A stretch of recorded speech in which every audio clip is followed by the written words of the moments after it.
This is Keith Soanes with Accepted Utility Strategies. And today I want to talk about something that some of you may find either complicated, unuseful, or irrelevant.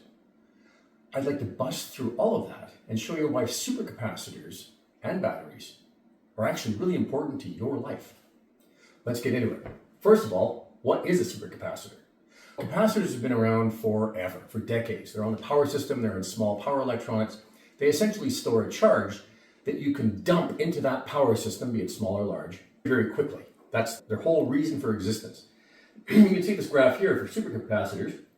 It's got this energy here, and it just basically throws it into the system very quickly. In the case of supercapacitors, as they're used on the power system, the high voltage system, that happens in maybe a fifth or a tenth of a millisecond. So very fast. Batteries, on the other hand, have a slightly longer ramp-up time to get moving. And we're talking about essentially lithium-ion batteries. Might be a second or two, and then they start to actually dump that energy in, but it's slow. Now, here's why this is important. Today's power electronics, they see the power system, and any little interruption makes them upset. And if that disconnects for even a very short period of time, the computers will say, that's it, shut her down, we don't want any damage to our system. So, a couple of examples. When I'm at home watching TV and the power goes out, as it sometimes does, my router is connected to my TV. If the router goes out of power, my TV turns off. Then it takes 5, 10, maybe 15 minutes for everything to cycle back up and get going again, which is an inconvenience. It's not the end of the world. However, in this particular case, when you are running a large industrial enterprise, for in this example, you can see the conveyor, which is taking ore from a mine to a mill. If this conveyor loses power for 1 second, it takes approximately 30 hours to get it back up and running. And when this thing stops moving, you think of all the energy it takes to get it moving again. It's a long, very expensive, complicated process. However, if you insert a supercapacitor between the power grid and the electronics of the mill that's controlling that equipment, and this basically dumps all of that energy in very quickly, it fools the electronics on the customer side to think that the power never went out in the first place. Everything is cool.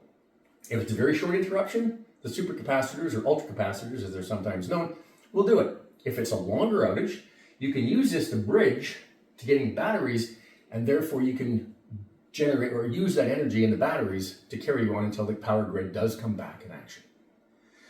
Practically speaking, if you are running a municipal utility, a large one particularly, and there are demands on it for, say, electric vehicle charging, you can use a supercapacitor-based system to store energy during the night, perhaps when the power is cheaper and more available, and use it to discharge during the day to charge those vehicles with no upgrades to your power system. Basically, just plug it in and you're good to go.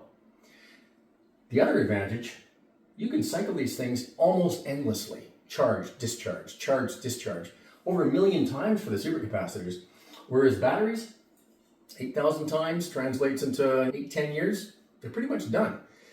If you have a phone, which most of us do, you'll probably notice after a year or two the battery starts to degrade. It doesn't hold a charge as long. Eventually it just wears out. That's this effect. I'm very fortunate to be surrounded by people that are, quite honestly, far smarter than I am and more experienced in many cases. I learned a lot of this from my friends at Verdun, a Toronto-based company that specializes in things like dynamic voltage restoration, microgrids, a variety of other power electronics-based strategies and implementations. I've put their link in the comments. Please visit them.